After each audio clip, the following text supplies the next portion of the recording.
एक middle class families के लिए जो ज्वेलरी होनी चाहिए वो अब उनके हाथ से निकल गया। वैसे पहले आदमी 1 लाख रुपए लाता था तो उसे बहुत सारा सामान मिल जाता था, अब 1 लाख रुपए में उसे कुछ भी नहीं। इंडियन रुपए की वैल्यू खत्म हो गई है।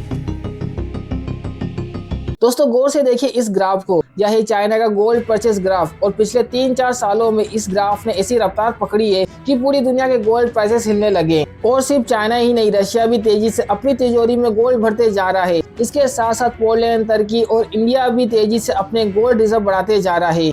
Even India's RBI is riding this trend. That's the Reserve Bank of India. In this financial year, they've added gold worth $19 billion.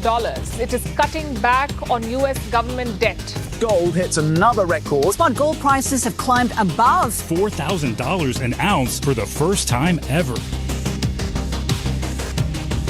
Just gold, gold, gold the whole time. Price of the precious yellow metal on the rise. China, India, Poland and the Czech Republic have been among the biggest buyers.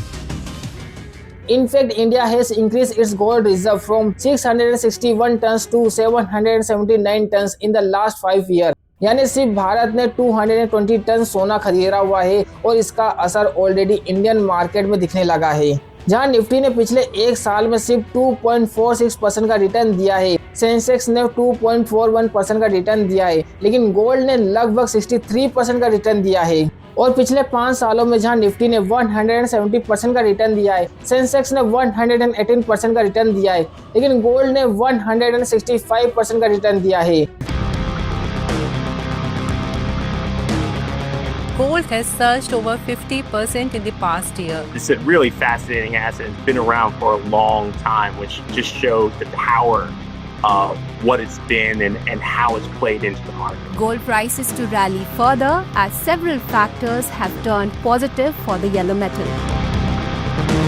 Now many people might be thinking that the gold really will continue. जैसे जैसे gold खरीदेंगे वैसे वैसे prices बढ़ते जाएंगे। Is it that simple? But no. दोस्तों gold prices के पीछे छुपा है एक ऐसा गेम ऑफ वॉर पॉलिटिक्स और ग्लोबल पावर जो आज की डेट में रशिया, चाइना और इंडिया खेल रहे हैं।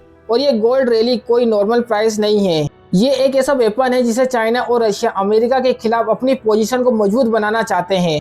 So the question is that what is the geopolitical secret of this gold rally? Russia और चाइना गोल्ड खरीद कर अमेरिका के खिलाफ क्या प्लान बना रहे हैं और इन सब के बीच में क्या गोल्ड में इन्वेस्ट करना सेफ होगा या रिस्की, जानेंगे इस एपिसोड में। दोस्तों गोल्ड के पीछे छुपे हुए जियोपॉलिटिक्स को समझने के लिए आपको इन 3 ग्राफ को समझना होगा।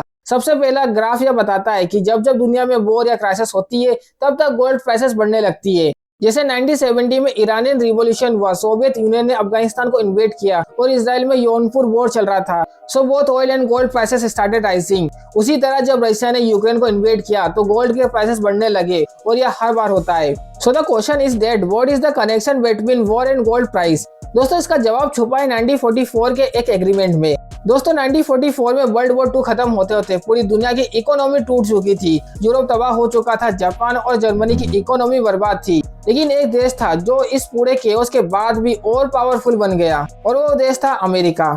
अब सोचो उस टाइम अमेरिका के पास पूरी दुनिया का 66% गोल्ड रिजर्व था। Can you imagine that? मतलब अगर पूरी दुनिया के पास 100 केजी सोना है तो सिर्फ अमेरिका के पास 66 केजी गोल्ड था।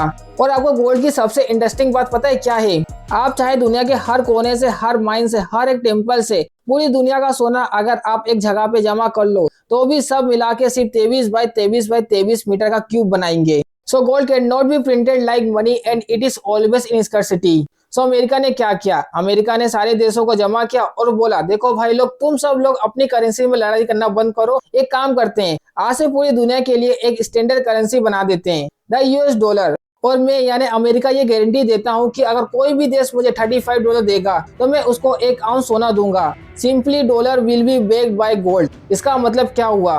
दुनिया भर के लोगों का भरोसा डॉलर के ऊपर बन गया क्योंकि हर डॉलर के पीछे रियल गोल्ड पड़ा था। लेकिन अब सोचिए अगर कल कोई देश ये कहे कि मैं पाकिस्तानी रुपए या अर्जेंटीना पैसे में ट्रेड करना चाहता हूँ तो क्या होगा? तो यूएसए ने बोला कि देखो भाई लोग, कल कौन ये गारंटी देगा कि पाकिस्तान या अर्जेंटीना अपनी करेंसी का वॉल्यूम मेंटेन रखेंगे, क्योंकि उनके पास तो उतना सोना है नहीं जितना मेरे पास है। तो गारंटी क्या है कि आपकी ट्रेड की वैल्यू बनी रहेगी? उनके पास ना गोल्ड है ना स्टेबिलिटी है। तो दुनिया ने डिसाइड किया चलो सेफेस्ट ऑप्शन है कि डॉलर पर भरोसा करते हैं। और इसी तरह 1944 के ब्रिटेन वुड्स एग्रीमेंट के बाद डॉलर बन गया दुनिया का reserve currency. Halfway through the 20th century, the dollar became the world's reserve currency. If you want oil, you use dollars. If you want gold, you use dollars. If you want to exchange currencies, often the dollar sits in the middle of that transaction. Because people trust the US government and they trust dollar assets. इसीलिए दुनिया भर के देश American dollar खरीद के अपनी तिजोरी में रखने लगे और ऑयल से लेकर मिनरल्स तक हर एक चीज की ट्रेड होने लगी डॉलर से। लेकिन जैसे मोदी जी कहते हैं, हिपोक्रेसी की भी सीमा होती है। लेकिन अमेरिकन हिपोक्रेसी की कोई सीमा नहीं होती। तो 1971 में अमेरिकन प्रेसिडेंट रिचर्ड निकल आकर बोलते हैं, देखो भाई लोग, सुनो, नया रूल आया है। आज से यह जो गोल्ड बैंकिंग सिस्टम है ना, उसको हम बंद कर देते हैं। कल से हम अपनी मर्जी से पैसा छापेंगे और कोई हमें कुछ नहीं बोल सकता।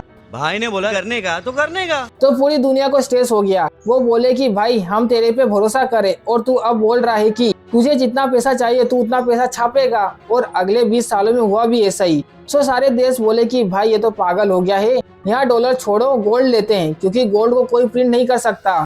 तो अचानक से 1971 से लेकर 1980 तक गोल्ड प्राइस इतने तेजी से बढ़ने लगे कि गोल्ड प्राइस वेंट फ्रॉम $17 पर आउंस टू $932 पर आउंस, यानी सिर्फ 900 सालों में 458% का राइज दिखा। पूरे 200 सालों की हिस्ट्री में ऐसा जंप किसी ने भी नहीं देखा था। और क्यों? क्योंकि चाहे इकोनॉमी कोलैप्स हो जाए, करेंसी फॉल हो जाए, वॉर हो जाए, गोल्ड अपनी वैल्यू कभी नहीं खोता। दुनिया में अगर कोई दो कमोडिटीज हैं जिन्हें सब लोग यूनिवर्सली वैल्यू करते हैं, वो है गोल्ड और ऑयल। लेकिन ऑयल के साथ प्रॉब्लम यह है कि ऑयल को स्टोर करना मुश्किल है। इसलिए जब भी दुनिया में अनसर्टेनिटी होती है तो लोग अपना पैसा ले जाते हैं गोल्ड में, क्योंकि गोल्ड ही दुनिया का अल्टीमेट सेफ्टी नेट है। और दोस्तों यही पैटर्न आप बार बार हिस्ट्री में देख सकते हो, चाहे वो गल्फ वॉर हो, 91 अटैक हो, इराक वॉर हो, या फिर 2008 का फाइनेंशियल क्राइसिस हो। Gold is the ultimate precious metal. It's been around since the beginning of time. For a long time, the established wisdom was that gold goes up when there's a weak economy or a threat of recession. Since that gold keeps on shining even during global turmoil, it's considered a safe haven. Her global tension के बाद एक ही चीज साबित होती है, gold is the world most trusted escape plan. और ये दोस्तों गोल्ड रैली का पहला कारण। अब आते हैं दूसरे कारण पर, और वो है the lack of trust in the US dollar. और यहीं पर मैं आपको दूसरा ग्राफ दिखाना चाहता हूँ। इस ग्राफ को गौर से देखो। इसमें आपको दिखेगा कि दुनिया के सबसे बड़े देश रसिया, चाइना और इंडिया इंस्टेंटली अपने यूएस स्ट्रेटेजी हैंडल्स को कम करते जा रहे हैं। और 2008 के फाइनेंशियल क्राइसिस के बाद 2010 तक यूएस ने क्वांटिटेटिव आइसिंग के नाम पे $2.1 ट्रिलियन छापे हैं। आप समझ रहे हो, $2 trillion was more than the GDP of most countries at that time. और जब रशिया ने यूक्रेन को इन्वेड किया तो अमेरिका ने रशिया के $300 बिलियन के रिजर्व को फ्रीज कर दिया। और पूरी दुनिया ये देखकर शॉक हो गई। As Russian forces invaded Ukraine, Western countries responded with a different kind of weapon. The group of 7 major economies will convene a task force to focus on freezing and seizing assets of key Russian elites. क्योंकि उन्होंने बोला कि भाई अगर US Russia के पैसे freeze कर सकता है तो कल को वो हमारे पैसे भी फ्रीज कर देगा। और बस वहीं से शुरू हुआ एक साइलेंट रेवोल्यूशन। धीरे धीरे सारे कंट्रीज अपने रिजर्व में गोल्ड का शेयर बढ़ाने लगे। और ये देखो, सिर्फ 2022 से 2024 के बीच सेंट्रल बैंक से 32 टन का गोल्ड खरीद रहा है, जो हिस्ट्री का सबसे बड़ा गोल्ड बैंक फ्री था। और इसमें से सबसे अग्रेसिव वेरियस गेस करो कौन थे। China increase its reserve from 395 ton to 2279 ton. Russia increased its reserve from 384 tons to 2332 tons, and India increased its reserve from 358 tons to 876 tons. In fact, Turkey also increased its reserve from 616 tons to 618 tons. तो moral of the story क्या है? जैसे जैसे America पर देशों का भरोसा कम होगा, वैसे वैसे दुनिया गोल्ड को अपना insurance समझेगी। In short, the world slowly preparing for a world without dollar. और यह 1-2 सालों की बात नहीं है, यह 50 सालों में होने वाली बात है। यह है दोस्तों the open geopolitical secret of gold rally. और इसका तीसरा कारण है आप, यस यू। आपने आजकल एक टर्म सुना होगा, गोल्ड ETF। पहले समझते हैं कि ETF होता क्या है। दोस्तों ETF का मतलब है एक्सचेंज ट्रेडिंग फंड, यानी एक ऐसा फंड जिसमें आप गोल्ड में इन्वेस्ट कर सकते हो, और वो भी बिना एक्चुअली सोना खरीदे। तो पहले क्या होता था, लोग सोना लेते थे ज्वेलरी, कॉइन्स या ब्रिक्स के फॉर्म में, लेकिन अब जमाना है डिजिटल गोल्ड का, तो आज लोग ऐप से गोल्ड ETF बाय करते हैं। लेकिन इसके पीछे हिडन ट्रूथ यह है कि हर गोल्ड ETF के पीछे रियल फिजिकल गोल्ड होना जरूरी है। मतलब अगर इन्वेस्टर ने 1 करोड़ का गोल्ड ETF खरीदा है तो फंड मैनेजर को उतने ही वैल्यू का रियल गोल्ड अपने वॉलेट में रखना पड़ेगा। अब समझो इस गेम को।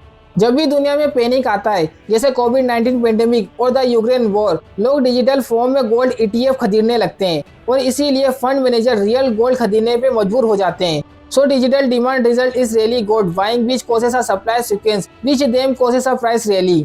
सिर्फ इंडिया में ही अगर आप देखोगे 2019 में तो गोल्ड ETF का टोटल वॉल्यूम था 5768 करोड़ और 2025 तक यह बढ़कर हो गया 19,136 करोड़। यानी सिर्फ 6 सालों में 15 गुना से ज्यादा ग्रोथ हुई है। इनफैक्ट ग्लोबली भी सिर्फ सितंबर में 2025 में ही 26 बिलियन के इन्फ्लेक्शन आए हैं और वो भी सिर्फ और सिर्फ गोल्ड ETF में। That is the third reason and there is the another reason called the interest rate cuts। लेकिन यह बहुत ही कॉम्प्लिकेटेड है दोस्तों। ये है दोस्तों गोल्ड रैली के माइक रीजन और माइक्रो रीजन ना काफी सिंपल है और ये सारे रीजन ना आपको ऑलरेडी पता है, फिर भी मैं आपको फटाफट बता देता हूँ। पहला है अपनी करेंसी का डेप्रिसिएट होना। तो गोल्ड डॉलर में ट्रेड होता है और पिछले 20 सालों में गोल्ड और डॉलर दोनों का ही वॉल्यूम ना रुपए के मुकाबले काफी बड़ा है। So in 2013, when $1 was equal to 16 rupees, gold used to cost as 29,600. But in 2025, when $1 is equal to 88.8 rupees, gold cost as 1.22 lakh from the same 10 grams. इसका दूसरा कारण है इंडियन फेस्टिव परचेस। जब हम 100 करोड़ लोग एक साथ सोना खरीदने जाते हैं तब गोल्ड प्राइसेस बढ़ने लगते हैं। And last most interestingly the Chinese are also buying a gold. पता है क्यों? क्योंकि ये देखो, जैसे इंडिया में सेंसेक्स होता है वैसे ही वहाँ होता है संघाई कॉम्पोजिट इंडेक्स और यूएस में होता है नेस्डेक। तो सेंसेक्स ने जहाँ पिछले 5 सालों में 118 का रिटर्न दिया है, नेस्डेक ने 94% का रिटर्न दिया है, लेकिन संघाई कॉम्पोजिट इंडेक्स ने सिर्फ 17% का रिटर्न दिया है। इसीलिए चाइनीज इन्वेस्टर स्टॉक मार्केट में इंटरेस्टेड ही नहीं है और उनके रियल एस्टेट इंडस्ट्री में सप्लाई बीच में इतना बढ़ गया था कि अगर आप इस ग्राफ को देखोगे तो आपको यह समझ में आएगा कि चाइनीज होम प्राइसेस तेजी से गिरने लगे हैं। In fact, in 2024, the Chinese citizens saw a 4.1% drop in their home prices। तो अगर रियल एस्टेट भी रिटर्न्स ना दे और स्टॉक मार्केट भी रिटर्न ना दे तो इन्वेस्टर कहाँ जाएगा? Obviously गोल्ड के पास। That is what is happening in Chinese where the citizens are also buying a gold। और ये दोस्तों गोल्ड रैली की कहानी।